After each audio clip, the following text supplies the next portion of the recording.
여러분, 구약 성경의 처음 5권의 책을 우리 한번 읊어볼까요? 첫 번째가 창세기, 그 다음에 출애굽기, 레위기, 민수기, 신명기. 오케이. 이 5권을 모세가 기록했다고 뭐라 그럽니까? 모세오경이라고 하는데, 또 다른 말로는 토라라고 합니다. 우리 한번 따라해 보겠습니다. 토라. 토라라는 단어는 히브리어로 가르침 또는 법, 율법을 뜻합니다. 그러니까 토라는 한마디로 율법을 말하는 건데요. 그런데 여러분, 지금도 이스라엘에 가서 전자제품을 사잖아요. 그럼 안에 제품 사용 설명서가 있잖아요. 그것을 꺼내어서 제일 위에 보면 뭐라고 되어 있냐면 토라라고 되어 있습니다. 제품 사용 설명서가 토라라고 되어 있어요. 모든 물건은요, 제품 사용 설명서대로 조립해야 되잖아요. 그렇게 설명서대로 또 사용하고 그렇게 써야 망가지지 않고 오랫동안 잘 쓸 수 있습니다. 20년 전에 미국에 제가 처음 갔었을 때요, 이제 다른 것들은 다 이렇게 얻어서 다 구했는데, 옷장, 애기들 옷장은 하나 사야겠다고 아내가 이야기해서 옷장을 사려고 보니까 제일 싸게 파는 데가 아이케아에서 파는 제품들이었습니다. 그러니까 아이케아라는 것은 알다시피 가져와가지고 직접 조립하는 거잖아요. 그러니까 옷장을 하나 이제 사서 조립해야 되는데, 그러면 그 제품 안에 있는 설명서가 있어요. 어떻게 조립하라고. 그런데 또 우리 군대 갔다 온 우리들은 또 설명서 잘 봅니까 안 봅니까? 설명서를 잘 안 봐요. 우리는 늘 작업하던 인생을 살다 보니까 뭐 이런 거야 뭐 이렇게 뭐 판때기고 뭐 이렇게 탁탁 해가지고 그냥 뭐 하면 되지. 그렇게 또 교만하게 또 설치다가 나사를 잘못 박아가지고 물건이 망가진 경우가 생기더라고요. 그래서 교만하면 책상도 하나 제대로 못 만든다. 그때 깨달았게 되었어요. 그래서 제가 또 전에 하나 뭐 들고 열심히 만들고 있는데 아내가 그냥 방문을 탁 열면서 하는 말이, 인간아, 설명서 좀 보고 만들어라. 또 망가뜨릴 거야. 알았어요. 이처럼 여러분, 제품을 제대로 만들고 기능을 제대로 사용하고 오랫동안 잘 쓰기 위해서는 설명서대로 만들고 사용해야 합니다. 제가 보니까요, 우리 핸드폰 자주 다 쓰시는데 핸드폰 자주 망가지는 사람들이 있잖아요. 그 사람들 특징이 있는 거 아십니까? 제가 알려드릴게요. 핸드폰이 자주 망가지는 사람의 특징은 뭐냐면 정품 충전기를 안 써요. 처음에 주었던 그 정품 충전기는 어디 간 데 없고 뭐 이상한 거 뭐 싼 거 구해다가, 그죠? 그거 쓰다 보니까 여러분, 전자제품, 특별히 핸드폰 같은 경우는요, 전압과 전류가 좀 일정하게 흘러야 돼요. 그런데 우리는 막 늘 아무거나 그냥 뭐 구멍 맞으면 꽂잖아요. 그냥 보이는데 그냥 나도 좀 꽂자 그러고보다 자동차에서 막 주로 막 이렇게 꽂아서 쓰다가 핸드폰이 자주 망가지면 배터리도 빨리 또 성능이 떨어지고 그런 경우가 많이 있습니다. 그래서 설명서에 다 나와 있어요. 정품 써서 충전하라고. 그걸 잘 보고 우리는 해야 되는 거예요. 그럼 여러분, 우리 인생은 어떻습니까? 우리 인생은 제품보다도 훨씬 더 중요하잖아요. 우리 인생 망가지면 안 되잖아요. 그래서 여러분, 내 인생을 최고로 행복하게 살기 위해서 나의 인생의 가장 최상의 기능을 발휘하기 위한 우리 인생의 사용 설명서가 바로 토라, 율법입니다. 그리고 토라의 핵심이 바로 십계명입니다. 물건이나 제품을 망가뜨리지 않고 제대로 사용하기 위해서는 제품 사용 설명서 바로 알아야 하듯이, 사람이 정상적인 기능을 하면서 풍성한 삶을 살기 위해서는 인생 사용 설명서인 십계명을 제대로 이해해야 합니다. 제품 사용 설명서는요, 그 제품을 만든 제조자가 만들어줘요. 마케팅 부서에서 만드는 게 아니에요. 제품 사용 설명서는 판매원이 만들어서 주는 게 아니에요. 제조자가 여러분 직접 관여합니다. 그렇게 해서 제품 사용 설명서를 만들어 주는 거예요. 마찬가지 십계명은요, 우리를 만드신 하나님이 직접 들려준 음성, 직접 돌판에 새겨서 주신 거예요. 그 십계명은 뭐냐면 우리 인생을 향한 하나님의 직접적인 디자인, 하나님의 계획입니다. 인간이 동물과 다른 존재로서 가장 인간답게 가장 윤택한 삶을 살 수 있도록 설계한 우리를 향한 하나님의 유일한 인생 사용 설명서인 것입니다. 지난 시간에 우리는 십계명과 율법을 지킴으로써 우리가 하나님의 보물, 하나님의 세굴라라는 사실을 확인할 수 있다고 했어요. 그죠? 마찬가지로 사람은요, 십계명과 율법에 순종함으로써 가장 사람다운 기능과 역할을 최대치로 발휘하며 살아갈 수 있음을 알아야 합니다. 할렐루야. 그렇게 해서 주신 거예요. 사랑하는 성도 여러분, 우리가 예수를 믿는다고 하면서도 왜 우리 삶이 잘 변하지 않는 것일까? 예수 믿으면 변화된다면서요. 예수 믿으면 새로운 인생 산다면서요. 예수 믿으면 기쁨과 감사가 넘친다면서요. 근데 왜 어떤 성도님들은 오랫동안 교회를 다녔음에도 불구하고 변화가 없는 것일까? 저는요, 목회하면서 딱 알게 됐어요. 성도가 변하지 않는 이유를 정확하게 알게 되었어요. 성도뿐만 아니라 목회자인 저를 포함한 모든 성도 속에는 목회자가 포함되어 있으니까. 우리가 변하지 않는 이유가 뭘까요? 변하지 않는 성도들의 특징이 있는데 그것은 하나님의 말씀을 그렇게 중요하게 생각하지 않는다는 거예요. 말씀 들으러 왔지만 말씀을 그렇게 중요하게 생각하지 않는다는 거예요. 성경은 기록된 말씀이잖아요. 설교는 선포된 말씀이거든요. 그런데 변하지 않는 성도들의 특징은요, 기록된 말씀이나 선포된 말씀이나 그렇게 중요하게 그렇게 큰 권위를 두지 않는다는 거예요. 자기 식대로 살아가는 거예요. 자기 고집대로 살아갑니다. 설명서 잘 안 본다는 거죠. 예수를 믿는다고 하면서도 삶의 변화가 없고 인생의 기쁨과 활력이 없는 이유는 참 아이러니하게도 예수 믿는 사람들이 예수님의 말씀을 있는 그대로 받아들이지 않는다는 것입니다.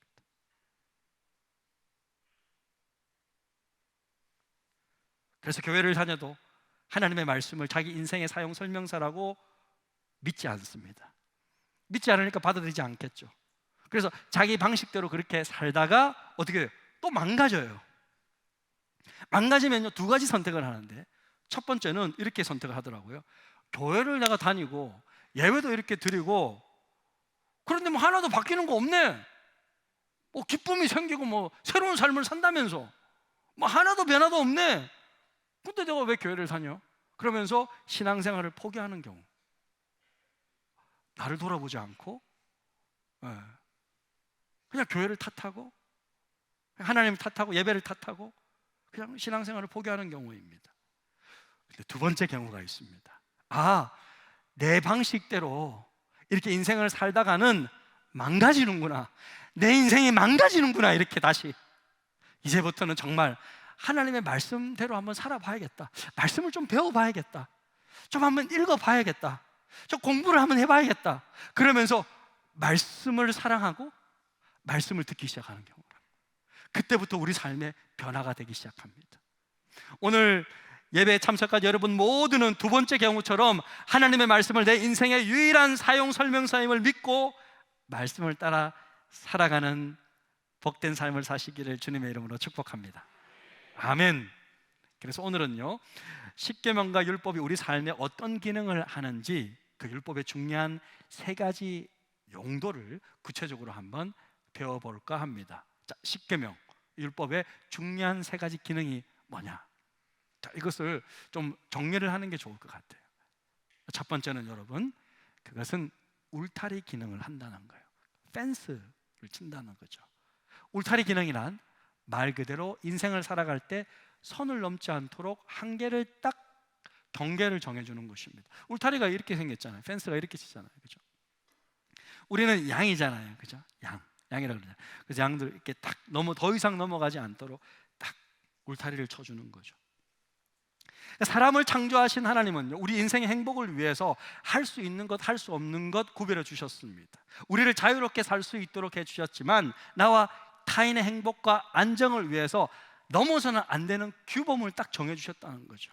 이것을 통해서 죄와 악을 억제하고 세상이 극도로 타락하는 것을 막아 주셨어요. 그래서 율법이에요. 율법의 울타리 기능을 통해서 우리는요, 가정을 보호하고 우리 자신을 보호하고 우리 교회 공동체를 보호하고 나아가서는 오늘의 시민사회를 지키고 보호하는 거예요. 자, 예를 들어서 화가 났어. 예, 막 화가 났어.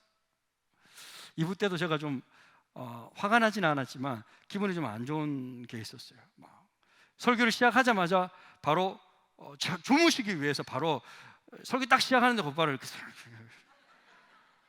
자, 화가 났어. 제가 화가 났어요. 자, 화가 났을 때 어떻게? 제가 가가지고 왜 주무세요? 그러면서 내가 막 때려도 됩니까? 안 되죠. 아무리 화가 나더라도 우리가 사람을 치는 것, 사람을 죽이는 것 할 수 없다는 거예요. 그러니까 살인하지 말라. 아무리 분노가 치밀어도 살인하지 말라. 경계를 딱 정해주셨다. 아무리 다른 사람 물건이 정말 부럽고 나도 갖고 싶다, 탐심이 좀 들어도 뭐 거기까지 뭐 드는 거면 좀 이렇게 좀 절제를 좀 하도록 지켜야 되지만, 그렇다고 해서 도둑질해서는 안 된다, 훔쳐가서는 안 된다, 도둑질하지 말라 딱 정해주셨다. 선을. 사람이 아무리 미워도 함부로 뭐 법정에서 뭐 이웃에게 거짓말하고 거짓 증거를 하면은 안 된다. 거짓말하지 말라. 막 성적인 욕구가 막 치밀어 올라도요 성범죄를 저지를 수 없죠. 간음하지 말라. 이렇게 하나님은요 우리에게 율법을 주심으로써 분명한 울타리, 분명한 선을 딱 그어주신 거예요. 전부 저와 여러분의 행복을 위해 주신 건 줄로 믿습니다. 예, 특별히 십계명의 네 번째 계명이 뭐죠? 안식일을 기억하여 거룩히 지키라고 나와 있어요. 우리 9절 10절인데요 같이 한번 읽어볼까요? 엿새 동안은 힘써 내 모든 일을 행할 것이나 일곱째 날은 내 하나님 여호와의 안식일인즉 너나 내 아들이나 내 딸이나 내 남종이나 내 여종이나 내 가축이나 내 문 안에 머무는 객이라도 아무 일도 하지 말라. 아무 일도 하지 말라. 여러분, 원래 이스라엘은 노예들이었어요. 그러니까 이집트에 종살이 할 때는요 1년 365일 전부 일했어요. 하루도 쉬는 날이 없었어요. 그게 종이에요. 그들에게는 휴식이란 게 쉼이란 게 없어요. 매일같이 일을 했습니다. 그런데 하나님이요 일주일에 하루는 반드시 쉬어라고 명령하신 거예요. 나도 쉬었으니까 너희들도 쉬고 안식하라는 거죠. 이 안식은요 첫 번째는 나를 위한 쉼이에요. 그리고 두 번째는요 하나님을 위한 안식이에요. 그러니까 여호와의 안식일이니라고 말하잖아요. 그죠? 왜요? 안식일을 만드신 하나님, 세상을 만드시고 사람을 만드신 하나님, 우리의 주인 되신 하나님을 기억하고 기념하라고 이날은 안식일날 쉬면서 하나님을 기억하라는 거예요. 우리에게는 주일날 하나님을 반드시 예배합니다. 할렐루야. 우리는 주일을 성수합니다. 우리의 진정한 쉼은 무조건 막 하루 종일 뒹굴뒹굴 누우면서 막 TV나 보고 뭐 넷플릭스나 막 뒤져보고 그러면요 더 피곤해요, 여러분. 뭐 교회 안 와보고 한번 그렇게 한번 해보세요. 더 피곤해요, 여러분. 우리는요 하나님이 영과 정신과 이렇게 육체로 만드셨잖아요. 이렇게 연결되어서 만들었는데 내 영혼이 일주일에 한 번은요 하나님을 온전히 만나고 하나님을 경험해야 참된 쉼이 임하도록 그렇게 설계하셨어요. 할렐루야. 그래서 우리는 예배 드려야 진짜 쉬는 거예요. 그래 내 영혼이 안식을 누리는 거예요. 그래서 여러분, 저는 목사님 저는요 하루도 쉬는 날이 없이 일합니다. 이거는요 자랑이 아니에요, 여러분. 그렇게 말하는 거는요 너무 안타까운 거예요. 하나님이 쉬라면 쉬어야죠. 그렇잖아요. 나를 만드시고 나를 설계하시고 창조하신 그분이 하나님께서 우리 인간의 사용 설명서에 매뉴얼에다가 하루 쉬어라 라고 내 인생 사용 설명서에 그렇게 기록했으면 따라야지 탈이 없는 거예요. 이걸 지키지 않고 일주일 내도록 일하면 내 몸과 영혼에 이상이 생기는 거예요. 문제가 생기는 거예요. 예? 뼈마디에 문제가 생길 거예요, 여러분. 계속 그렇게 쌓이면 안 돼요. 쉬어라면 쉬어야죠. 이처럼 십계명은요 저와 여러분을 위해서 인생의 분명한 경계선을 딱 그어주셨단 말이에요. 할렐루야. 저와 여러분을 위해서 그렇게 만드신 거예요. 우리 교육자들도 월요일 하루 쉬잖아요, 여러분. 네. 두 번째로 여러분 거울의 기능을 합니다. 십계명은 미러의 역할을 한다는 거죠. 거울은 여러분 우리를 바로 보여주는 거잖아요, 그죠? 얼굴에 뭐가 묻어 있는지, 옷에 뭐 이상한 것들이 붙어 있는지, 뭐 옷 갈아입든지 얼굴을 닦든지 거울 보고 우리가 확인하잖아요. 이처럼 율법은 우리의 잘못된 행동을 보여주는 거울의 역할을 한다는 거예요. 학자들은 이것을 죄를 깨우치게 하는 역할이다, 그렇게 표현합니다. 내가 죄를 범했을 때 이게 죄인지 어떻게 알아요? 율법에 그것이 죄라고 기록하고 있기 때문에 죄인 줄 안다는 거죠. 율법은 마치 거울처럼 나의 모습을 정확하게 보여주고 있기 때문에 우리는 죄를 깨닫고 그러면서 하나님의 은혜를 구하게 만들고 엎드려 예수님께 나아가게 만든다는 거죠. 신약에는요 이렇게 표현했어요. 갈라디아서 3장 24절에 이같이 율법이 우리를 그리스도께로 인도하는 초등교사가 된다. 초등 개인교사라는 뜻입니다. 그렇게 그런 역할을 일정 부분 담당한다는 거죠. 율법을 통해 죄를 깨닫게 되고 예수님께 나아가 회개하며 하나님의 은혜를 간구하게 만드는 역할을 일정 부분 율법이 감당한다는 거예요. 물론 이 역할을 가장 크게 하시는 분은 누구시죠? 성령 하나님이신 줄로 믿습니다. 성령께서 죄를 깨닫게 하시죠. 성령께서 우리 마음 가운데 회개의 영을 부어주시죠. 그렇게 물론 그 역할을 가장 강하게 역사하시는 분이 성령 하나님이신데, 중요한 것은 뭐냐면 그 성령 하나님께서 율법의 말씀을 주셨고 기록해 주셨다는 것을 기억해야 합니다. 그래서 율법의 중요한 기능 중에 하나는 이 거울의 역할이다. 여러분 그것을 알 필요가 있어요.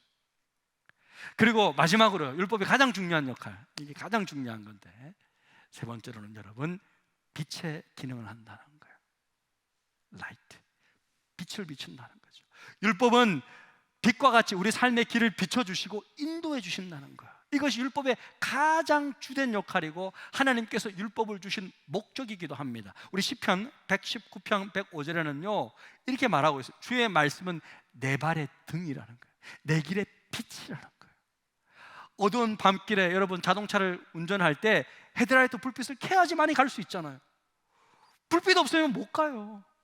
마찬가지로 어두운 인생길에 하나님의 율법의 말씀이 우리에게 빛을 비추어 준다는 거예요.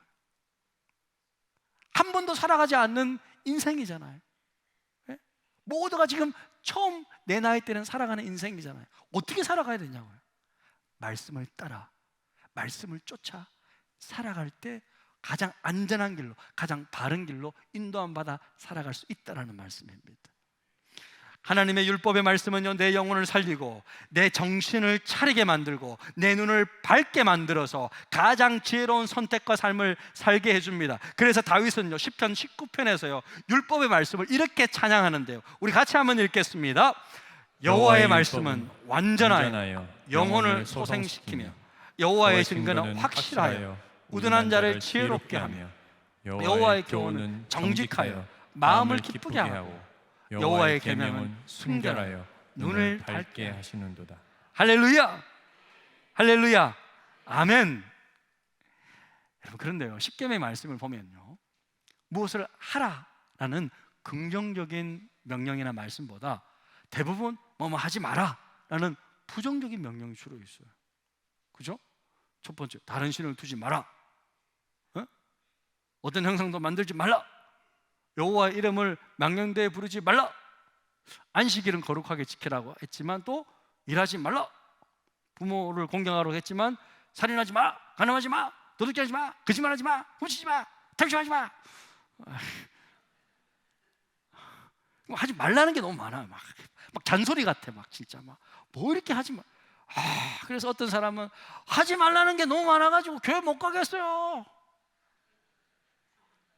뭐 그런 분들이 있어요. 진짜로 많이 만나봤어요. 그런데 여러분 왜 하나님이 이렇게 무엇을 하지 말라고 명하셨을까요? 한번 생각해 보세요. 한번 생각해 보세요. 여러분 종교개혁자 칼빈은요 이런 말을 했어요. 율법에서 무엇을 하지 말라는 모든 부정적인 명령은 전부 무엇을 하라는 긍정적인 명령을 포함하고 있다고 말했어요. 네? 자, 율법의 모든 부정적인 금지 명령은 무엇을 포함하고 있다고요? 긍정적인 명령을 포함하고 있다는 거예요. 자, 여러분 생각해 보세요. 일하지 말라. 그럼 부정적인 거잖아요. 근데 실은 이것은 긍정적으로 고치면 어떻게 되는 거예요? 너 좀 쉬어라 이거예요. 하루는 좀 푹 쉬어라 이거예요. 주님과 함께. 쉬라는 소리예요. 좋은 거예요, 여러분. 실은. 그죠? 살인하지 말라. 이 말은 뭐예요? 다른 사람의 생명을 존중하고 사람을 살리는 일을 해라는 거예요. 사람을 죽이는 일이 아니라 사람을 살리는 일을, 그런 일을 하면서 살아가라는 거예요. 자, 간음하지 말라. 자, 이것은 어떤 긍정적인 거예요? 어떻게 바꿀 수 있을까? 배우자를 사랑하고 가정을 지키라는 거예요. 그걸 포함하고 있는 거예요. 자, 도둑질하지 말라. 뭐예요? 단지 이웃의 물건을 훔치지 말라는 뜻을 넘어서 이웃의 재산도 좀 보호해주고 같이 좀 지켜주고 필요하면 더 나아가서 이웃의 필요를 좀 채워주고 좀 도와주라는 거예요. 우리 교회에게도 뭐 그렇잖아요. 이웃을 사랑하라는 거는 좀 힘없는 교회들 좀 도와주고 우리의 도움이 필요한 교회 가서 좀 섬겨주고 그렇게 좀 하라는 거예요. 그런 긍정적인 명령이 포함되어 있다는 거예요. 그런데 왜 하나님은 처음부터 긍정적인 명령이 아니라 부정적인 명령을 먼저 주셨을까? 왜? 왜 그렇게 하셨을까? 여러분, 그것은요, 자, 한번 잘 들어보세요. 그것은 긍정적인 이 명령이요, 부정적인 명령보다는 한 차원 수준이 더 높아요. 그 실은요, 지키기가 더 어려운 거예요. 자, 여러분 생각해 보세요. 처음부터 이웃을 사랑하고 이웃의 필요를 채워주라 라는 그런 긍정적인 명령을 하나님이 해주셨다고 생각해 봅시다. 그러면 지키기 위해서는 좀 어려운 거예요. 내 이웃이 누구지? 이웃의 정의가 뭐야? 또 이웃을 어떻게 해야 사랑하는 거지? 얼마만큼 사랑해 줘야 되냐? 무엇 하는 것이 이웃을 사랑하는 거지? 잘 이해가 되지 않아요. 좀 복잡해집니다. 그런데 이웃을 사랑하기 위해서는 적어도 이웃의 물건을 훔쳐가면 안 돼. 이웃들이 재판받을 때 거짓 증거하면 안 돼. 거짓말하지 말고 적어도 정직하게는 말해줘야 돼. 아무리 미워도. 이것은요, 명확하잖아요. 이거는요, 조금 쉬워요. 생각해보세요. 이웃을 사랑하고 힘든 사람들도 좀 도와주고 어려운 이웃을 좀 뭐 챙겨주고 이렇게 말하면요, 지키기가 좀 부담스러워요. 뭐 어디까지 챙겨주란 말이야? 어디까지 섬겨주란 말이야?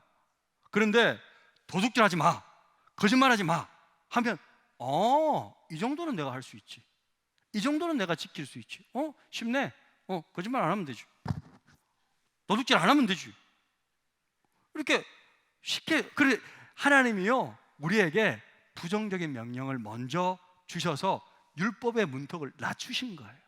그렇게 함으로써 하나님의 율법의 말씀에 좀 더 순종하며 살 수 있는 길을 열어주신 거예요. 그래서 여러분, 구약 성경은요, 하지 말라는 게 많아요, 솔직히. 하지만 신약에 가면요, 하라는 게 더 많아요. 수준이 한 단계 더 높아진 거예요. 그래서 하나님은요, 무엇을 하지 말라는 모든 부정적인 명령은 실은 율법의 문턱을 낮추어 줌으로써 누구든지 하나님 백성의 율법의 삶으로 들어올 수 있게 한 하나님의 사랑의 배려인 줄로 믿습니다. 그래서 여러분, 신약 성경에 와서는요, 예수님께서 이 모든 그 십계명의 부정적인 명령들을 이제는 정말 긍정적이고 적극적인 사랑의 명령으로 완성시켜 주십니다. 뭐죠? 하나님을 사랑하고 이웃을 사랑하라. 두 명령으로 율법의 수준을 높여서 완성시켜 주신 것입니다. 할렐루야. 사랑하는 성도 여러분, 오늘 우리는요, 십계명이 하나님이 우리 인생에 주신 유일한 인생 사용 설명서임을 배웠습니다. 자, 여러분 그렇게 받으시겠습니까? 이제 이 매뉴얼이 주어졌으니까, 이 사용 설명서, 이 인스트럭션이 우리에게 주어졌는데요, 이 의미를 좀 공부하시겠습니까? 이 십계명 말씀을 정말 여러분 인생의 사용 설명서로 믿고 인정하고 받으시겠습니까? 여러분의 토라로 인정해 주시겠습니까? 그것은 여러분의 자유일 것입니다.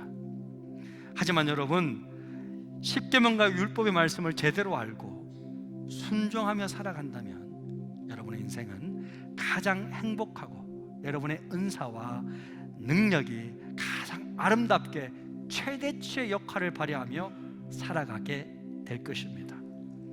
하나님은 이 십계명의 말씀에 순종하며 살아가는 자에게 천대까지 은혜 베푸시겠다고 약속해 주셨습니다. 이 축복된 삶을 살아가는 저와 여러분 다 되시기를 주님의 이름으로 축복합니다. 아멘. 우리 말씀 생각하면서 우리 이 찬양 한번 했으면 좋겠습니다. 주님 말씀하시면 내가 나아가리이다.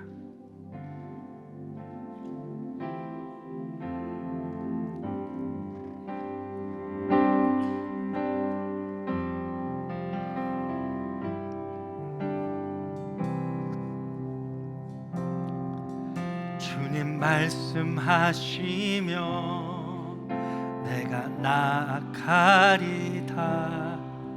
주님 뜻이 아니면 내가 멈춰서리다. 나의 가고 서는 것 주님 뜻에 있으니 오 주님 나를 이끄소서. 그렇습니다. 주님 말씀하시면 내가 나아가리다. 주님 뜻이 아니면 내가 멈춰서리다. 나의 가고 서는 것 주님 뜻에 있으니 오 주 나를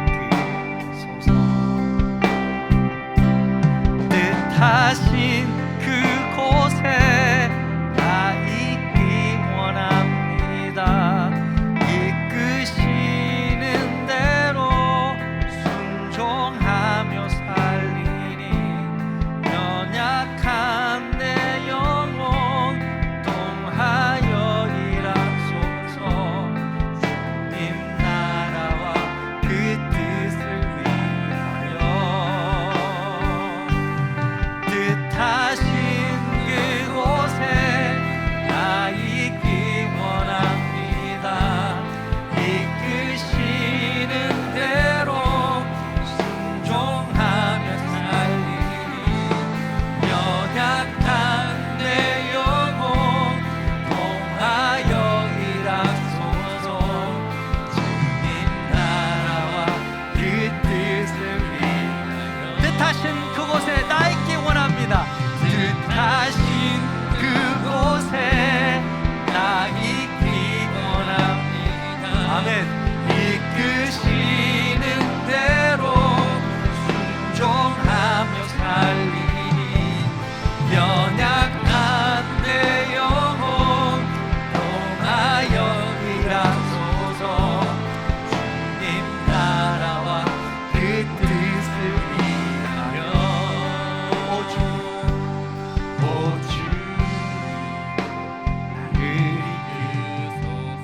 주님 나를 이끌어 주십시오.